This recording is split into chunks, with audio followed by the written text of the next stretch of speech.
देखिए पूरे भारत में सबसे पहली जो महिला टीचर है वो माता सावित्री बाई फूले। उन पे मैं कहना क्या चाहते हैं, क्या है भैया? अरे बुद्ध से बुद्धि मिली, अरे बुद्ध से बुद्धि मिली, ज्योतिबा से मिला ज्ञान, अरे सावित्री से शिक्षा मिली, नारी का सम्मान।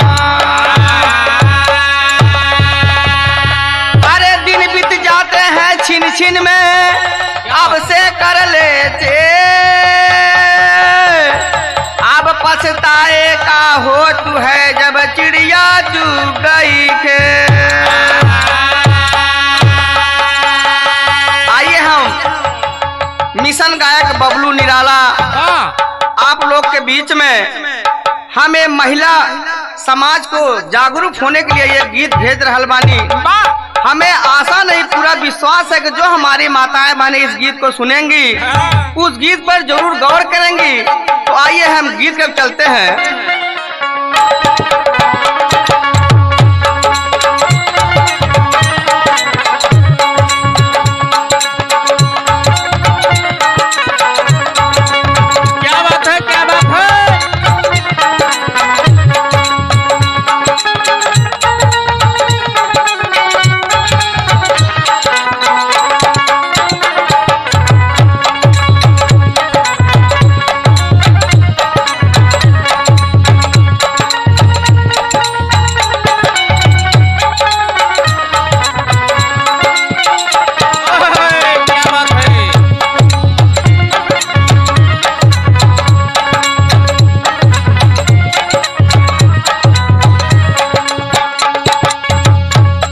सुना है मूल निवासी मनवा में क्रांति झूले, सुना है मूल निवासी मनवा में क्रांति झूले, सुना है मूल निवासी मनवा में क्रांति झूले, सुना है मूल निवासी मनवा में क्रांति झूले, शिक्षा की देवी हामी सावित्री बाई फूले। हाँ महिला समाज जब जाग जाई है।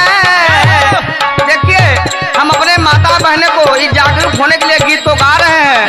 जिस दिन हमारा माताएं बहने ये गीत को सुनेंगी अब अपने मन में जागरूकता लाएंगी, उसको हम गीत के माध्यम से बताते हैं।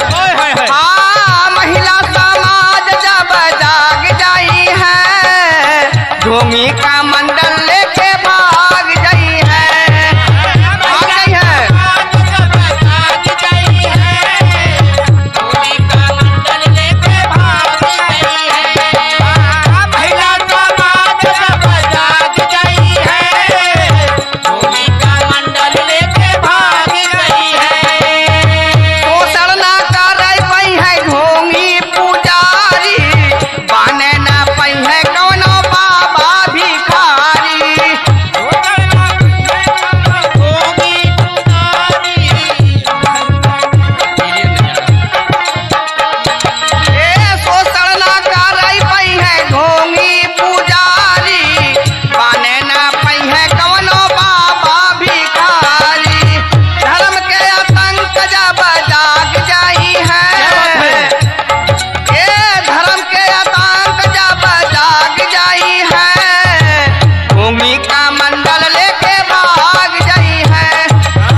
पूछना चाहते हैं कि जब एक त्योहार आता है जिउतिया माता का, तो उसको गऊ का जो गोबर होता है उसको बढ़िया से पिंडा बनाकर और अपने मांग का सिंदूर और उस गोबर पर लगाते हैं और शुद्ध गाय का दूध जो है उस गाय के टट्टी पे गिराते हैं।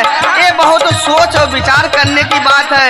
इतने पढ़ी लिखाई जो हमारी माताएं बहनें हैं उनको ये समझना है कि हम क्या गलत और क्या सही कर रहे हैं। क्या बात